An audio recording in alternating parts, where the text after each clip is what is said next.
Hello and welcome to the Michael Mamas Show.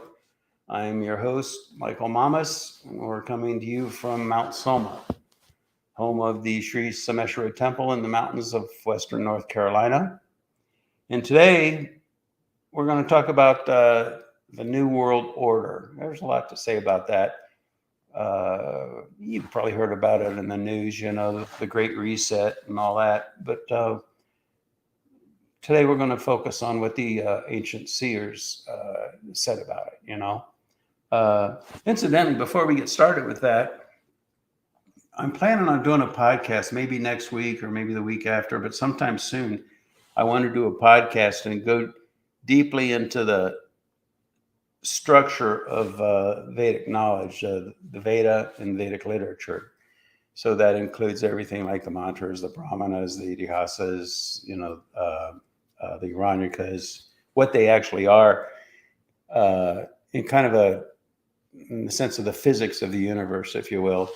And then we'll also go into the Purusha portion, the Upangas, Vedangas, Idihasas, Puranas, all like that. And kind of give an overview of the structure of the whole thing. And I'll be honest, the first time I did it in a class, after a few minutes, people were like kind of lost with all the different names, Nyaya, Vaisheshika, so I'm finding a way of doing it because it's such intriguing knowledge and it's so fundamental to our lives. And the better understanding we get of that, the better we understand life and kind of how to navigate those waters. So we'll be doing that eventually. But for today, I want to talk about this Great Reset. And,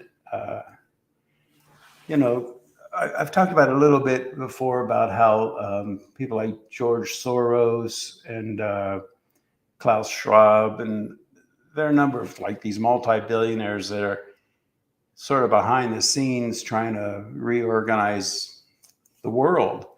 And part of their interest there, according to what people say, is, to collapse the United States, to collapse China, to collapse Russia. And the idea that George Soros was instrumental in putting the current president of Ukraine in power, sort of with the intent that he would create friction and conflict with Russia and, bring down the Russian Empire, I don't know. It seems like that's happening. And so what they want to do is they want to build a new world order out of that. And Scotty, did you have something you started to tell me a while ago about Klaus Schwab? Oh, no. Yeah, just watching some of the forums or whatever that he's been introducing people, like it's pretty interesting to see when he introduces the premier of China. Oh, yeah? Why? He just he's talking about how great he is as a leader and how this whole, just like basically praising him for everything that he's doing. And yeah, I heard somebody else doing that kind of thing, just raving about the guy. But he just reminds you of one of the guys from one of the old James Bond movies. The villain guys that, just... Oh, it's really funny that you say that, because I saw this one image of him and he was speaking briefly and he had this like leather kind of vest kind of thing going down, and I don't know what was going on there on his chest, but it looked kind of spooky, kind of like it was from a grade B sci-fi movie, that somebody from another planet was. Yeah, it's not good for his image, of that. Yeah, that's right. That's right. At any rate, and I've talked about this before about the Woke Inc. If you haven't looked at Woke Inc., you could search it online. It's very interesting, the idea there. But the basic idea is that, in Woke Inc., what the idea is that you've got this sort of this movement. I think you could trace it back even to the hippie movement in the 70s, and what it kind of morphed into was kind of a woke culture, and it did that through the what was the name of that group they talked about him, that kind of invaded Wall Street for a while and was picketing Wall Street? Do you remember, Scotty? Oh, I know I can't Yeah. remember the name of it right now. Yeah. Anyway, evidently what happened was they kind of made a deal with Wall Street that Wall Street would sort of support them financially and support their movement in exchange for them not hassling, big business Wall Street. And so they kind of created a deal like that. And that's what kind of morphed into now how companies like, oh, geez, there's a bunch of them, Coke, Nike, Walmart, I understand, and all these companies are not really bashing the whole woke thing, and also donating money to Antifa, Black Lives Matter, or like that. And of course, Black Lives Matter, when it first started, I think a normal response, and admittedly mine, was, well, all lives matter. But then I started to understand, well, what they're saying there is, they're emphasizing that, we have to put more attention on the fact that Black Lives Matter because of the whole history.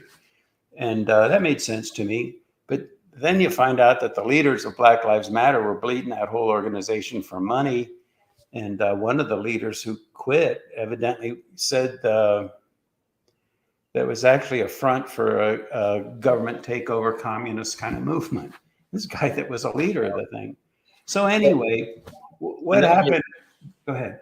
Another thing about that Klaus Schwab that I had heard somebody was telling me is that he had some kind of training for him or whatever, and it was like Justin Trudeau went through it, Ashton Kutcher, just all these high profile people from around the world. I think even including like Biden and Biden, and then the head of the guy that started Microsoft, Bill Gates. Yeah.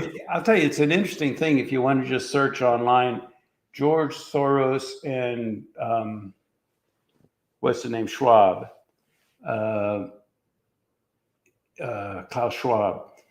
All kinds of stuff comes up, and they talk about that. All the people that are involved with them in that, and their whole background and everything.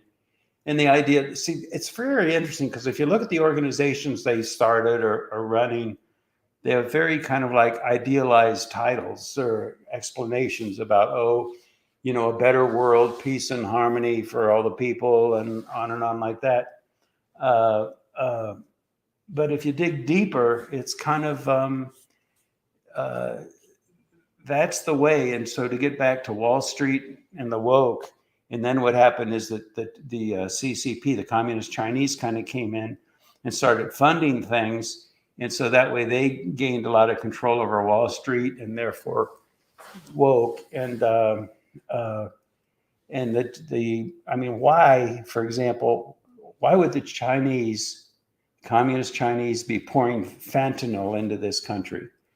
Why would they be so strongly supporting all of these divergent and really destructive philosophies about, well, even the education system, polarizing people, even CRT. See, and here's how it's clever, because on the one hand, CRT is like, well, yeah, we have to support the Black brothers and they're our brothers and sisters. We're all a family and all that. But if it's done in a certain way, it becomes polarizing, which it has become, and then it gets into almost a George Orwell type thing where the family unit and religion is not what's important. What's important is the state, and the state should take over the raising of the children and take it away from the parents, that whole dynamic.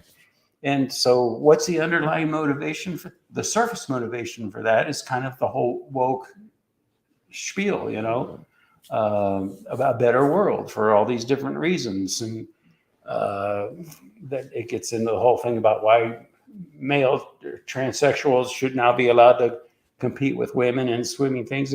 All these different things that create this kind of like idealized motivation. But when you really take a look deeper, it doesn't make any sense.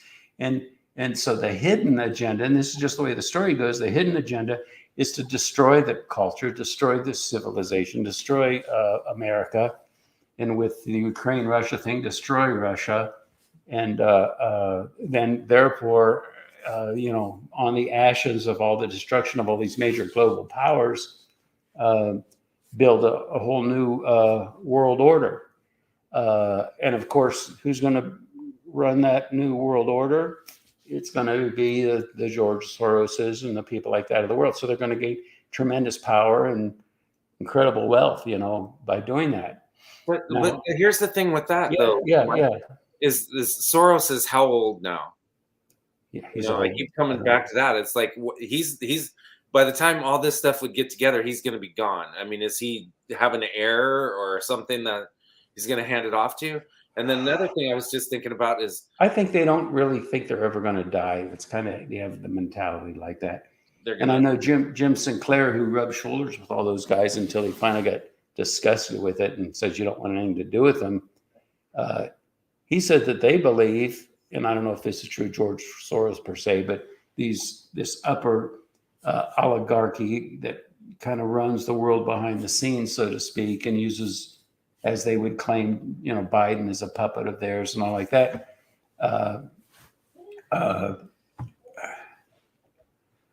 They believe they're going to reincarnate in the same position they were in. They think it's their birthright, And now here's an important thing: you've got people like AOC, people like Biden, and really a huge percent of the lawyers in the country, because they've taken over the philosophy of the liberal philosophy in the law schools.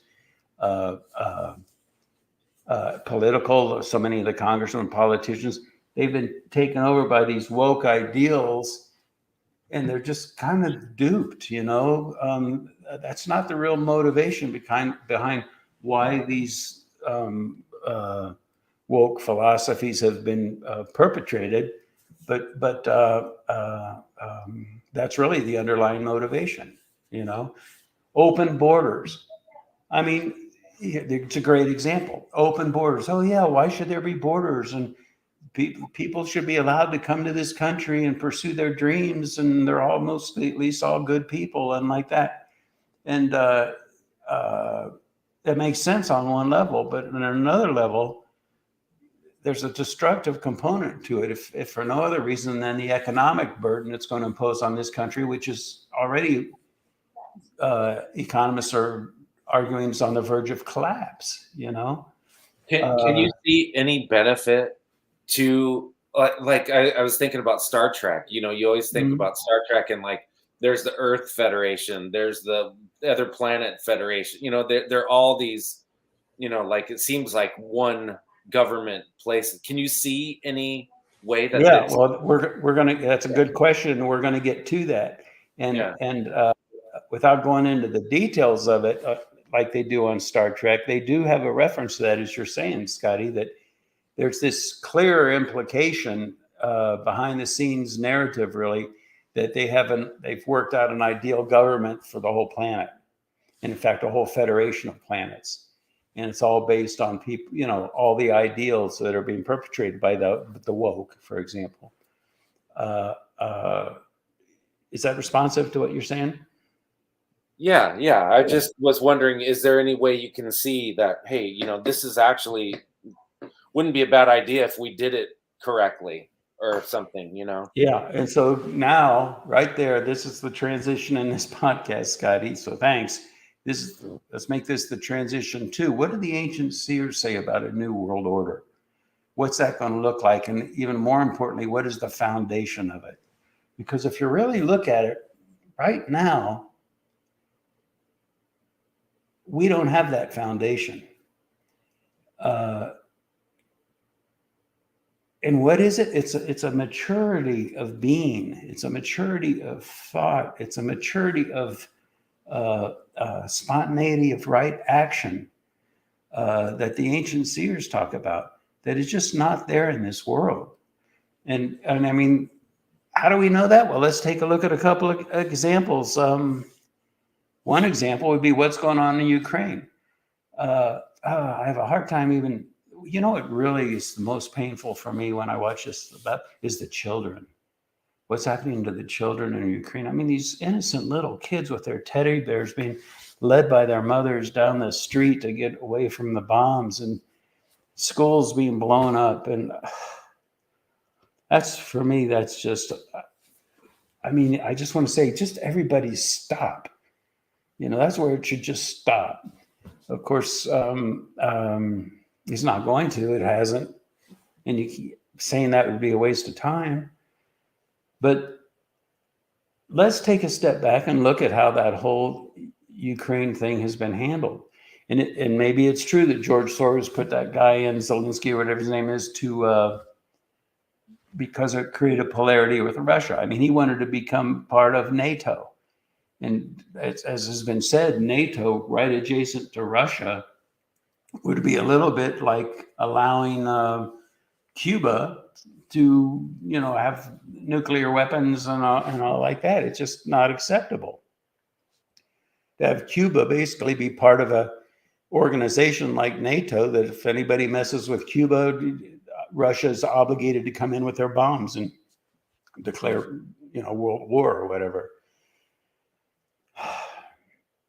Michael, what and there's also the other side of the coin too, with some of this, and I'm kind of backtracking a little bit about kind of all of this being with the Soros and everything else in this, that there's all these conspiracy theories, you know what I mean, that this is all conspiracy theory, or people are, well, we could do the point I was making is that we are just, as a species, human beings, just look at how Ukraine was handled and how it is being handled.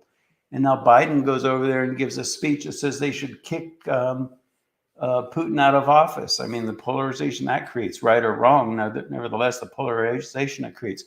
Then he speaks to the military there and tells them, prepare yourself to invade Ukraine. And they're all looking at him with this, the military's looking at him with these horrified looks on their faces, and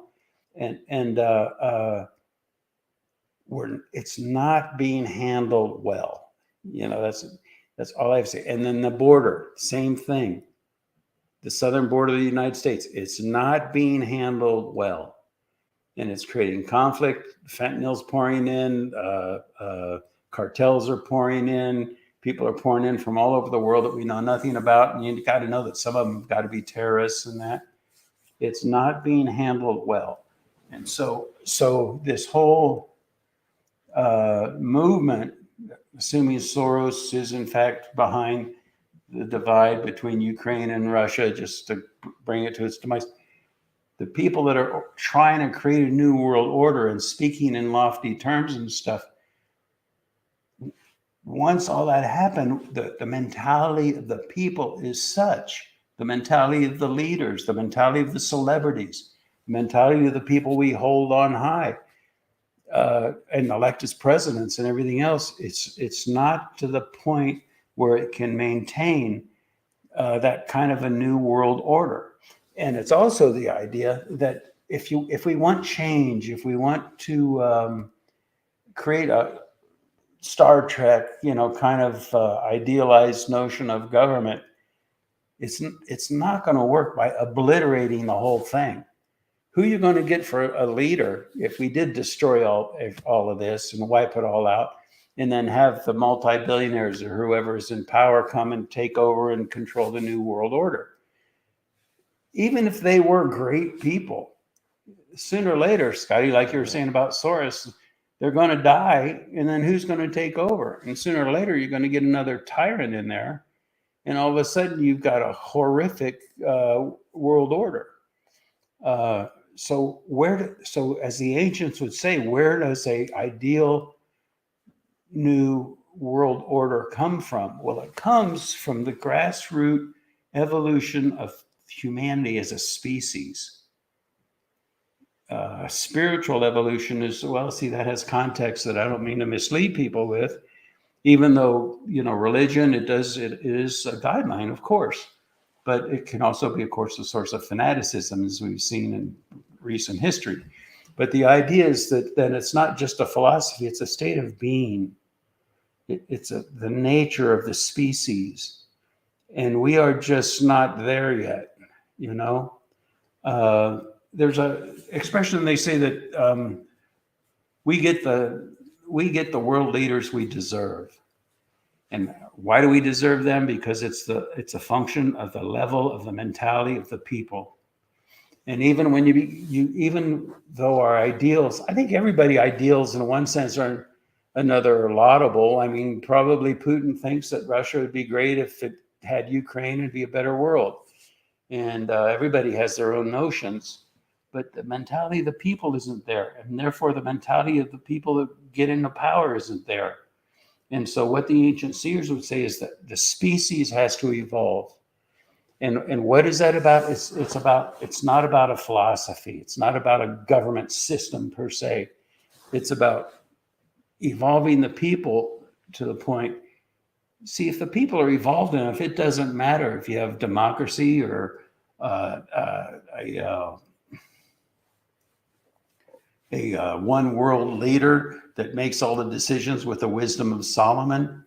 Either way, you're going to have something great if the mentality and the group consciousness of the people is there. But if it's not there, doesn't matter what form of government you have. Doesn't matter if Soros takes over and creates his world as he sees it should be, or democracy takes over anything.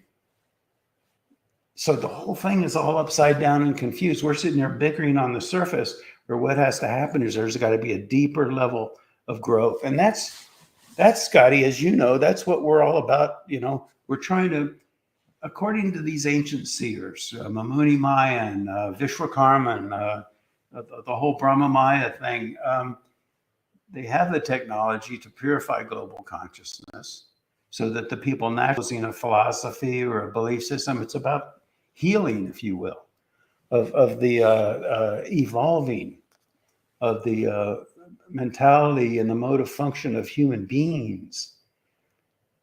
And then we will get a new world order. But the way to do it isn't to throw out the baby with the bathwater. It's not to go destroy Russia and go destroy the United States and go destroy China and just leave a complete anarchy, pandemonium, and out of those ashes will the global elites, the oligarchs, step forward and create a utopia society. It's not going to work like that. That's just going to create horrible chaos and anarchy. And at best, you'd end up with the same mess you've got now, probably even worse. Am I making sense, Scott? Yeah, you are. You know, but I try to want us to look at it from the flip side of, is there any possibility that these guys are actually trying to do something good? And so if we look at it from the other side of, you know, this isn't a conspiracy, these guys are actually trying to do good, is there any way to find something like that? Or is it if it's not true of them, it's true of the people that they have convinced. They have convinced, like AOC is convinced, you know, that she sees the way the world should be. And it's a ideal woke mentality. But if you look at the pragmatics of it, you know, it just won't work. For example, energy. I mean, don't these people ever fly in an airplane and coast to coast, city after city, all lit up and everything? And essentially that's all based on petroleum and coal, you know? And if you wipe that out, we don't have anything to replace it now. And so what do you end up with? Complete chaos, a total mess. So if we want to replace oil and coal with something, first come up with a technology that works to do that. And we don't have it. Now, having said that, the other thing, Scotty, you live in LA, you know, Los Angeles, it used to be hugely polluted. And it's still not ideal, but it's way, way, way better. And way better? And they attribute that largely to auto emissions. They've cleaned that up dramatically, and it's still based on petroleum. No, I've experienced that firsthand of like, you know, because I've been to Africa a couple of times. Yeah. And you go there and you can't have the windows down in the car. I mean, it's that polluted, you know, just because it's amazing how much better. Yeah, I know in the Philippines, in Manila, it was that way. I mean, you go out for an afternoon in the city, and when you get back, your shirt collar is all black. from the pollution. They're still burning gasoline in the jeepneys that were left over from and converted from World War II military jeeps and things, So the technology is there, really, even if we continue to work with petroleum to clean up the environment dramatically. And the whole thing, it doesn't make any sense because we don't want to drill for oil because oil's bad. And so in the United States, we're not drilling for oil. And so then what do? We go have them drill for it in Russia or Iran or wherever. And their techniques are polluting way more than the techniques that we have now in this country, in the United States. And they don't pay any attention to that. The hardships, the agony of what's going on the borders, it's just not working. Look at the hell people are going through by virtue of that. Even the people trying to get across here, the rape, the murders, everything else. Nothing makes sense anymore. It's really nutty. Now, the other thing about the Ancient Seers, and this gets really it gets a little far out there, but if you look at the ancient Vedic literature, there were civilizations, thousands, tens of thousands of years ago. They're just starting to become aware of that. The archaeologists are discovering more and more how far back human beings go and ancient civilizations go. But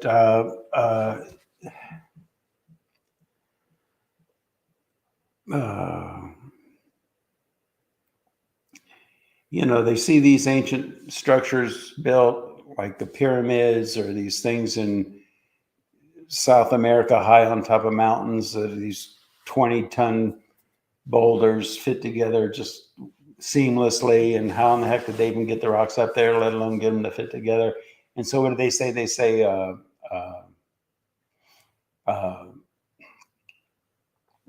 UFO people did it. Well, if you just read, these are historical texts, okay? And they've had flying machines. They've had technologies that, UFOs are everywhere. The universe is hugely populated. It's not just human beings. And then they think, people get upset about that because it'll threaten our understanding of Christianity. No, it won't. No, it won't. The Christ is the underlying basis of all existence. Call it the Christ, call it whatever you want. Call it Chaitanya, different names. But what it's going to do is it's going to deepen our understanding of it. Back in hundreds of years ago, they were putting people to death if they said that the earth revolved around the sun. It doesn't matter, it just deepened our understanding. And so the whole thing has got to change. And we had technologies as the point back then. When we, human beings, were able to build these things, but civilizations come to their demise. And there we get into the whole historical text about the different yugas, different ages. The mentality of people change. It's just like you have summertime and everything is lush and beautiful. Then it goes into fall and winter. That's Kali Yuga, the age of darkness. And now we're shifting back into spring and summer. And with that is the mentality of the species waxes and wanes, you see? And it's just the breath of life. It inhales and exhales. The evolution of species. And it's all there. It's all in the ancient texts, not just the Vedic texts. Though the thing I like about the Vedic text is that the specificity, the rigor, the detail, and the seamless integration of all the different parts. It makes so much sense in such an exquisite and elegant way, which is why I want to talk at a future podcast about the structure of the Veda, the structure of the Vedic literature, the whole thing about Purusha, which is, the manifest, and Apurusha, which is, the unmanifest, and Smriti, the gap between the two, and how all that works and how all that comes together and what all that ancient Vedic literature is. It's all right there. But the mentality, again, to get back to that, the human mentality waxes and wanes. And we need to come into an age where people comprehend those things and employ those things on a deeper and deeper level. So it gets to the point where we don't think that those structures were built by ancient people from the planet Landau or whatever, you know?